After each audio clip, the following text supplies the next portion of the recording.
ಇತ್ತೀಚಿನ ಸಂಚಿಕೆಗಳನ್ನು ಜಾಹೀರಾತಿನ ಕಿರಿಕಿರಿ ಇಲ್ಲದೆ ನೋಡಿ.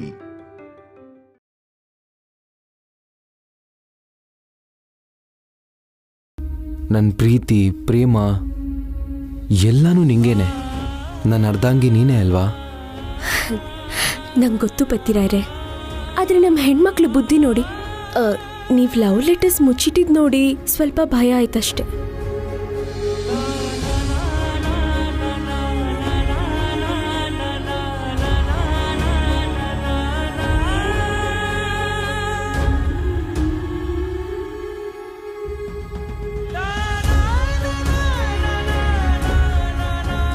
ನಾನು ಯಾರನ್ನ ಪ್ರೀತಿಸಿದ್ದು ಅಂತ ನಿಂಗೆ ಯಾವತ್ತೂ ಗೊತ್ತಾಗಬಾರ್ದು ಪ್ರಿಯಾ, ಗೊತ್ತಾಗೋಕ್ಕೂ ಬಿಡಲ್ಲ.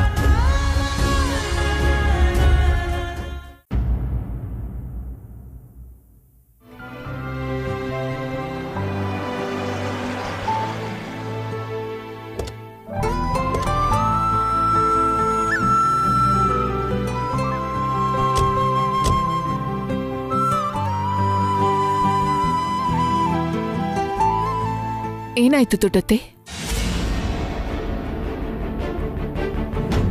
ಯಾಕೆ ಕಣ್ಣಲ್ಲಿ ನೀರು? ಖುಷಿ ಆದ್ರೂ ದುಃಖ ಆದ್ರೂ ಮೊದಲು ಬರೋದು ಕಣ್ಣೀರೇ ಅಲ್ವಮ್ಮ? ತುಂಬಾ ಥ್ಯಾಂಕ್ಸ್ ರಾಧಿಕಾ. ಒಂದು ಕ್ಷಣ ನನ್ನ ಹೃದಯನೇ ನಿಂತು ಹೋಗಿತ್ತು. ಅದು ನಾನು ತುಂಬಾ ಕಷ್ಟಪಟ್ಟು ಸಂಪಾದನೆ ಮಾಡಿರೋದಮ್ಮ. ಅದು ಕೈ ಬಿಟ್ಟು ಹೋಗ್ತಿದೆ ಅಂತ ಕೇಳಿದಾಗ ನನ್ನ ಕರುಳೆ ಕಿತ್ತು ಬಂದಂಗಾಯ್ತು.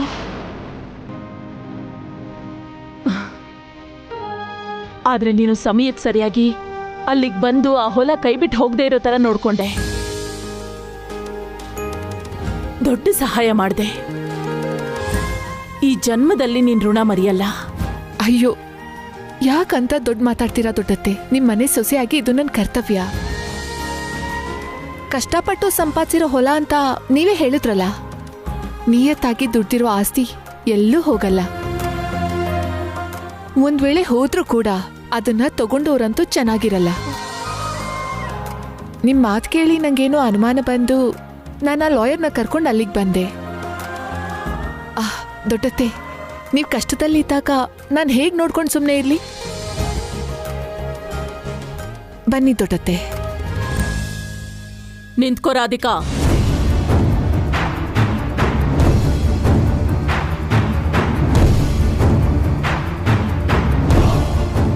ನೀನ್ ಸಹಾಯ ಮಾಡ್ದೆ ಅಂತ ನಿನ್ನ ತಲೆ ಮೇಲೆ ಕೂರ್ಸ್ಕೊಳ್ಳಲ್ಲ. ನನಗೆ ನನ್ನ ಆಸ್ತಿಗಿಂತ ಈ ಮನೆ ಮರ್ಯಾದೆನೇ ಮುಖ್ಯ. ನನ್ನ ಮಗನ್ ಪ್ರಾಣ ಕಾಪಾಡ್ತೀನಿ ಅಂತ ಶಕುಂತಲಾಗೆ ನಾನು ಕೊಟ್ಟಿರೋ ಮಾತು ಮುಖ್ಯ. ನನ್ನ ಮಗನ ಸಂಸಾರ ನನಗೆ ಇನ್ನೂ ಜಾಸ್ತಿ ಮುಖ್ಯ. ನಿನಗೆ ಸಂಸ್ಕಾರ ಗೊತ್ತು, ರೀತಿ ರಿವಾಜ್ ಗೊತ್ತು, ಒಳ್ಳೆ ಮನೆತನದಲ್ಲಿ ಬೆಳೆದಿದ್ಯಾ ಅಂತನೂ ಗೊತ್ತು. ನಿನಗೆಲ್ಲ ಗೊತ್ತಿದ್ರು ಈಗ ಮಾಡ್ತಿರೋದು ಸರಿ ಇಲ್ಲ.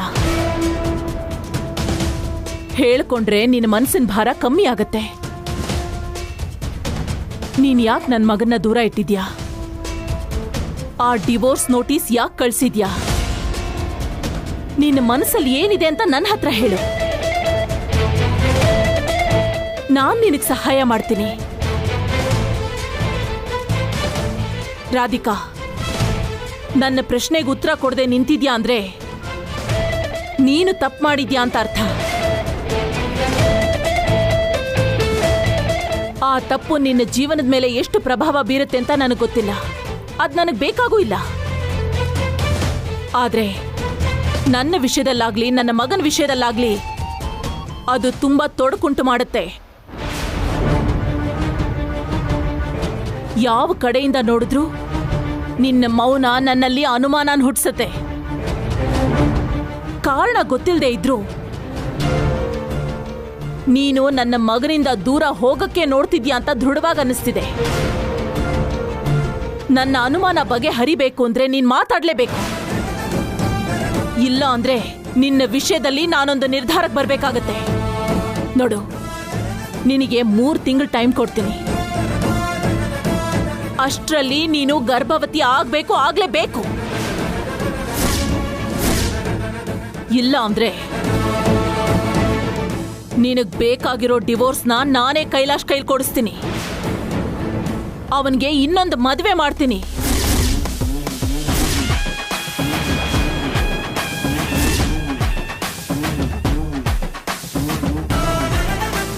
ಯಾಕಂದ್ರೆ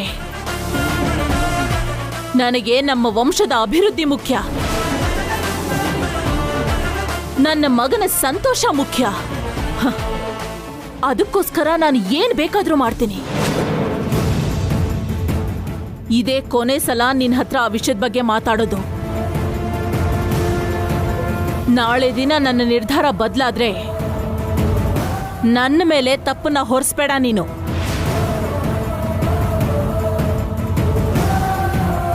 ನೆನಪಿಟ್ಕೋ, 3 ತಿಂಗಳಷ್ಟೇ.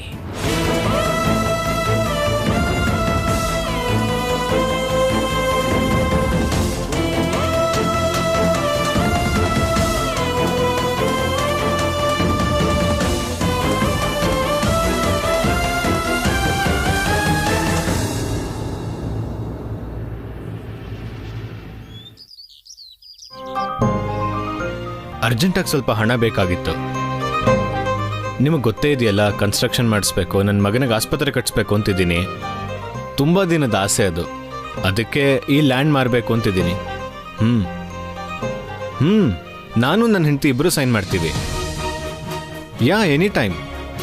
ನೀವು ಯಾವಾಗಂದ್ರೆ ಆವಾಗ. ಇಡ್ತೀನಿ. ಸುನಂದ. ಹಾ, ಬಂದೆ ರೀ. Good news Sunanda. ಅದೇ ನಮ್ಮ ಲ್ಯಾಂಡ್ ಸೇಲ್ ಡೀಲ್ ಇತ್ತಲ್ಲ, ಅದು ಓಕೆ ಆಗಿದೆ.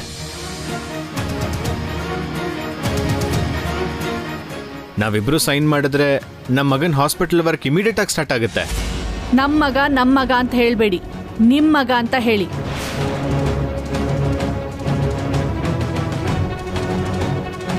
ಸುನಂದ, ಯಾಕೆ ಹೀಗೆಲ್ಲ ಮಾತಾಡ್ತಿದ್ಯಾ? ಇನ್ ಹೇಗ್ ಮಾತಾಡ್ಬೇಕು ರೀ?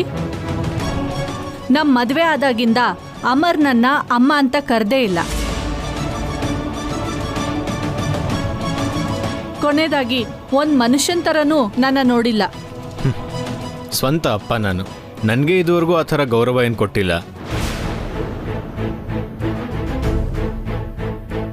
ನನ್ನ ಮೇಲೆ ಅವನಿಗೇನೋ ಒಂಥರ ಕೋಪ ಇದೆ. ಆದರೆ ಇವಾಗ ಅವನು ನನ್ನ ಅರ್ಥ ಮಾಡ್ಕೋತಿದ್ದಾನೆ. ಅಲ್ಲದೆ ಮಕ್ಳಿಗೆ ಗೊತ್ತಾಗದೇ ಇದ್ದಾಗ ನಾವೇ ಅವ್ರಿಗೆ ಅರ್ಥ ಮಾಡಿಸ್ಬೇಕು. ತಂದೆ ತಾಯಿಯಾಗಿ ನಾವೇ ಅವ್ರಿಗೆ ಒಳ್ಳೆ ಜೀವನ ಕಲ್ಪಿಸ್ಕೊಡ್ಬೇಕು. ಆದಷ್ಟು ಬೇಗ ಅವನು ನಿನ್ನೂ ಅಮ್ಮ ಅಂತ ಕರೀತಾನೆ. ಅವನ್ ಯಾವತ್ತೂ ನನ್ನ ಅಮ್ಮ ಅಂತ ಕರೆಯಲ್ಲ. ಅಮರ್ ಯಾವತ್ತಿದ್ರು ನಿಮಗ್ ಮಾತ್ರ ಮಗ, ನೇಹ ಮಾತ್ರ ನಮ್ಮ ಮಗಳು ಅಷ್ಟೇ. ನೀವು ಸುಮ್ಮನೆ ಇಲ್ದೇ ಇರೋದನ್ನೆಲ್ಲ ಹೇಳಿ ನನ್ನ ಮಗಳಿಗೆ ಅನ್ಯಾಯ ಮಾಡಿದ್ರೆ ನಾನು ಸುಮ್ಮನಿರಲ್ಲ. ಆಸ್ತಿ ಮೇಲೆ ನಿಮ್ಗೆಷ್ಟು ಹಕ್ಕಿದೆಯೋ ನಂಗೂ ಅಷ್ಟೇ ಹಕ್ಕಿದೆ. ಯಾವುದೇ ಕಾರಣಕ್ಕೂ ನಾನು ಮಾತ್ರ ಸೈನ್ ಮಾಡಲ್ಲ. ಅದಲ್ಲ ಸುನಂದ, ನೀನ್ ಸೈನ್ ಮಾಡದೇ ಇದ್ರೆ ನಾಳೆ ಅಮರ್ಗೆ ಹಾಸ್ಪಿಟಲ್ ಹೇಗೆ ಕಟ್ಸಕ್ಕಾಗತ್ತೆ? ಅದು ನಿಮ್ ತಲೆನೋವು. ಅದೆಲ್ಲ ನಂಗೆ ಯಾಕೆ ಬೇಕು?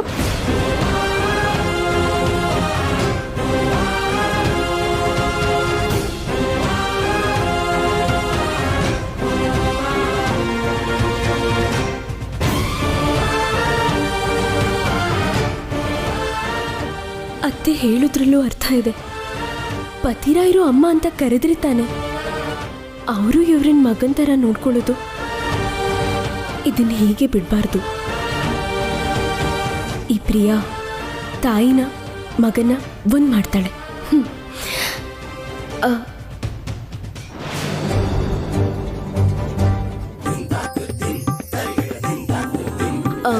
ಪತಿರಾಯ್ರೆ, ನೀವು ಹಾಸ್ಪಿಟಲ್ ನೋಡ್ಕೊಂಡು ಬರಕ್ ಹೋಗ್ತೀನಂದ್ರಲ್ಲ, ಹೋಗ್ಲಿಲ್ವಾ? ಇವತ್ತು ಆಚೆ ಹೋಗಕ್ಕೆ ಮೂಡಿಲ್ಲ ಪ್ರಿಯಾ. ನಿನ್ನ ಜೊತೆ ಇರಬೇಕು ಅನ್ನಿಸ್ತಿದೆ. ಏನ್ ಸರ್, ತುಂಬಾ ಉತ್ಸಾಹದಲ್ಲಿದ್ದೀರಾ? ಯಾಕೆ ಇರಬಾರ್ದಾ? ಇರ್ಬೋದೇನೋ. ಪತಿರಾಯ್ರೆ, ನಿಮ್ಮ ಹತ್ರ ಸ್ವಲ್ಪ ಮಾತಾಡಬೇಕಿತ್ತು. ಹೇಳು.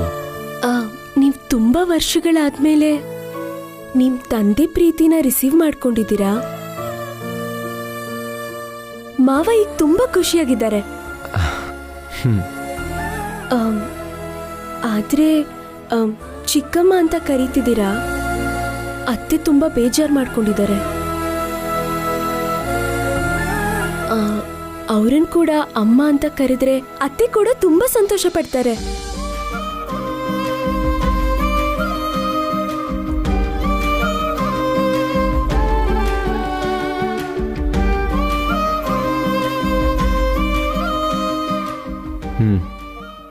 ಕರೆಕ್ಟೇ ಪ್ರಿಯಾ. ಇಷ್ಟು ದಿನ ದಡ್ತನದಿಂದ ಹಾಗೆಲ್ಲ ಕರೀಲಿಲ್ಲ. ಇವಾಗ ನೀನು ಹೇಳ್ದಲ್ವಾ, ಕರಿತೀನಿ. ನನ್ ಮುದ್ದು ಮದಿರಾಯರು ನಾನು ಹೇಳ್ದಂಗೆ ಕೇಳ್ತಾರೆ.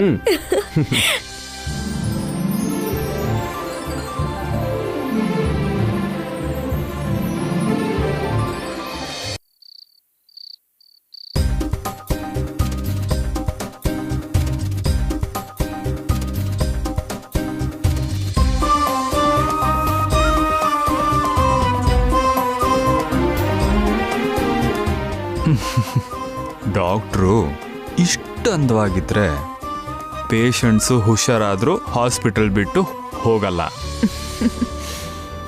ಇನ್ನೊಂದು ಪ್ರಾಬ್ಲಮ್ಮು ಇದೆ. ಅದೇನು?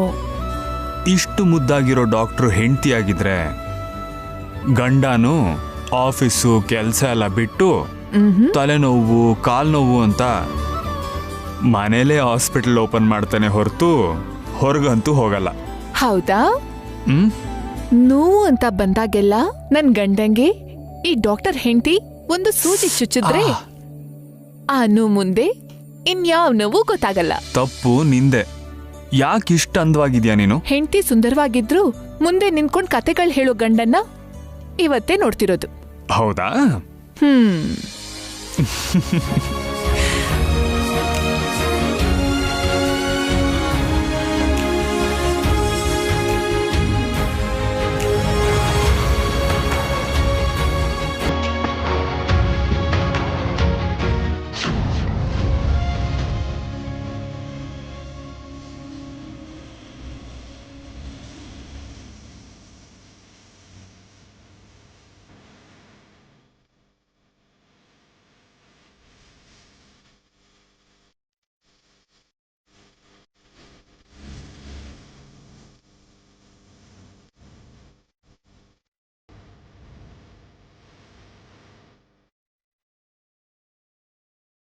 ಸಾರಿ ಕೈಲಾಶ್ ಅವರೇ, ನಿಮ್ ಜೊತೆ ಇಷ್ಟು ಪ್ರೀತಿಯಿಂದ ಜೊತೆ ಇರಬೇಕು ಅಂತ ನನಗೂ ಆಸೆ. ಆದ್ರೆ ಇರಕ್ಕಾಗದೇ ಇರೋ ಪರಿಸ್ಥಿತಿ. ನಿಮ್ಗೆ ನೋವಾಗತ್ತೆ ಅಂತ ಸತ್ಯ ಮುಚ್ಚಿಟ್ಟೆ. ಆದ್ರೆ ನಾನೇ ಒದ್ದಾಡ್ತಾ ಇದ್ದೀನಿ. ರಾಧಿಕಾ,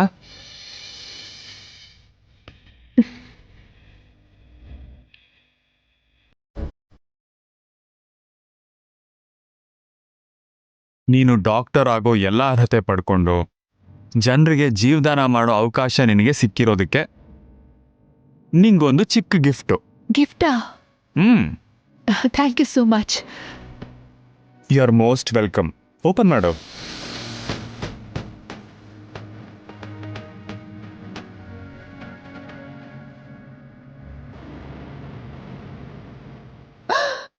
ವಾವ್,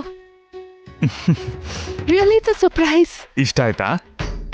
ಇಷ್ಟ ಆಯ್ತಾನಾ? ಇದು ಕತ್ತಲಿದ್ರೇನೆ ಡಾಕ್ಟರ್ ಅಂತ ಗೊತ್ತಾಗೋದು, ಗೊತ್ತಾ? ಇದ್ರ ಮುಂದೆ ಸರ್ಟಿಫಿಕೇಟು ಬೇಕಾಗಿಲ್ಲ. ಇದನ್ನ ಎದೆ ಮೇಲೆ ಇಟ್ಕೊಂಡು ನೋಡಿದ್ರೆ ಯಾವ ಕಾಯಿಲೆ ಇದ್ರೂ ಗೊತ್ತಾಗ್ಬಿಡತ್ತೆ.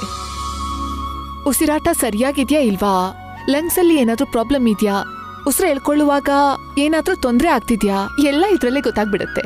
ಹಾಗಾದ್ರೆ ನಾನೇ ನಿನ್ ಮೊದಲನೇ ಪೇಷಂಟು. ಚೆಕ್ ಮಾಡು. ಚೆಕ್ ಮಾಡು. ಓಕೆ.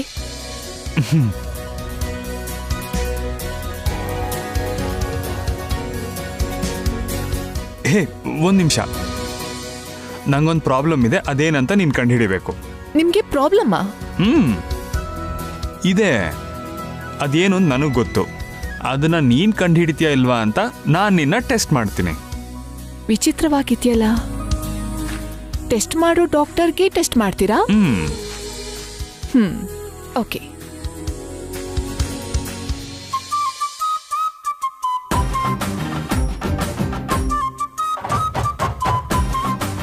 ಒಂದ್ಸಲ ಹಿಂದೆ ತಿರುಗಿ.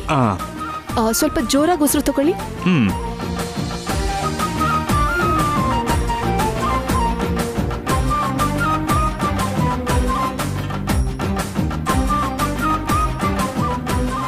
ಉಸಿರು ತಗೊಳ್ಳಿ.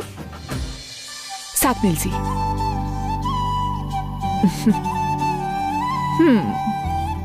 ಎಲ್ಲ ನಾರ್ಮಲ್ ಆಗಿದೆ. ಹಾರ್ಟ್ ಬೀಟ್ ನಾರ್ಮಲ್ ಆಗಿದೆ. ಲಂಗ್ಸ್ ಅಲ್ಲಿ ಯಾವ ಡಿಸ್ಟರ್ಬೆನ್ಸು ಇಲ್ಲ. ಉಸಿರಾಟ ಕೂಡ ಪರ್ಫೆಕ್ಟ್ ಆಗೇ ಇದೆ. ಲಂಗ್ ಫಂಕ್ಷನ್ ಕೂಡ ನಾರ್ಮಲ್ ಆಗೇ ಇದೆ. ಇದರಲ್ಲಿ ಚೆಕ್ ಮಾಡಬೇಕಾಗಿರೋದನ್ನೆಲ್ಲ ಮಾಡಿದ್ದೀನಿ. You are absolutely normal. No, I am not normal. ನನ್ನ ಹಾರ್ಟಲ್ಲಿ ಪ್ರಾಬ್ಲಮ್ ಇದೆ. ಏನೂ ಇಲ್ಲ ರೀ, ನೀವು ಚೆನ್ನಾಗೇ ಇದ್ದೀರಾ. No no no, I am not fine. ನನ್ನಲ್ಲಿ ಪ್ರಾಬ್ಲಮ್ ಇದೆ, ಅದು ನನಗೆ ಗೊತ್ತಾಗ್ತಾ ಇದೆ. Okay okay, cool. ಸರಿ, ಆ ಪ್ರಾಬ್ಲಮ್ ಏನು ಅಂತ ನೀವೇ ನನಗೆ ಹೇಳಿ. ನನ್ನ ಮನಸ್ಸಲ್ಲಿರೋ ಪ್ರೀತಿನ ನಿನಗೆ ಹೇಳಕ್ಕಾಗ್ತಿಲ್ಲ ಅಂತ ಅನ್ನಿಸ್ತಿದೆ.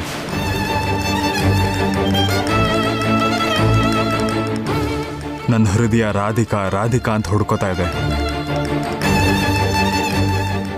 ಗಂಟೆಗೆ ಇಷ್ಟು ಅಷ್ಟು ಅಂತಲ್ಲ, ದಿನವಿಡೀ ನನ್ನ ಹೃದಯ ನಿನ್ನ ಹೆಸರೇ ಜಪ ಮಾಡುತ್ತೆ. ಆದರೆ ಅದು ನಿನಗೆ ಕೇಳಿಸ್ತಾ ಇಲ್ಲ. ಕೇಳಿಸೋ ಹಾಗೆ ನಾನು ನಿನಗೆ ಹೇಳಕ್ಕಾಗ್ತಿಲ್ಲ. ಇದೇ ನನ್ನ problem. Radhika, I am sorry. ನಿಂಗೆ ಬೇಜಾರಾಗಬೇಕು ಅಂತ ನಾನು ಇದನ್ನೆಲ್ಲ ಹೇಳಲಿಲ್ಲ. ನಿನ್ನ ಸಂತೋಷ ಹಾಳು ಮಾಡಬೇಕು ಅನ್ನೋದು ನನ್ನ ಉದ್ದೇಶ ಅಲ್ಲ. ಆದರೆ ನನ್ನ ಕೈಯಲ್ಲಿ ತಡ್ಕೊಳಕ್ಕಾಗ್ತಿಲ್ಲ ರಾಧಿಕಾ. ನನ್ನ ಕೈಯಲ್ಲಿ ಅದಾಗ್ತಿಲ್ಲ. ನೀನು ನನ್ನ ಯಾಕೆ ಅವಾಯ್ಡ್ ಮಾಡ್ತಿದ್ಯಾ ಅಂತ ನನಗೆ ಅರ್ಥ ಆಗದೆ ಹುಚ್ಚಿಡಿತಾ ಇದೆ.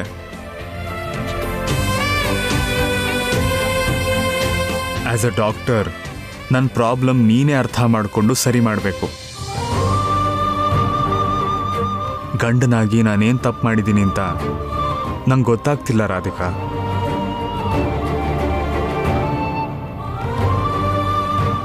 ಕಾರಣ ಹೇಳಿ ನೀನು ನನ್ನ ಶಾಶ್ವತವಾಗಿ ದೂರ ಇಟ್ಟರು ನನಗೆ ಬೇಜಾರಾಗಲ್ಲ. ಆದರೆ ಆ ಕಾರಣನೇ ಏನು ಅಂತ ಗೊತ್ತಿಲ್ಲದೆ ಹೀಗಿರೋದು ನನಗೆ ತುಂಬ ಹಿಂಸೆ ಮಾಡ್ತಿದೆ. Think of me as a patient. Behave like a doctor. ಆದರೆ ನನ್ನ ಕಾಯಿಲೆಗೆ ಮದ್ದು ನೀನೇ ಕೊಡು ರಾಧಿಕಾ, ಪ್ಲೀಸ್.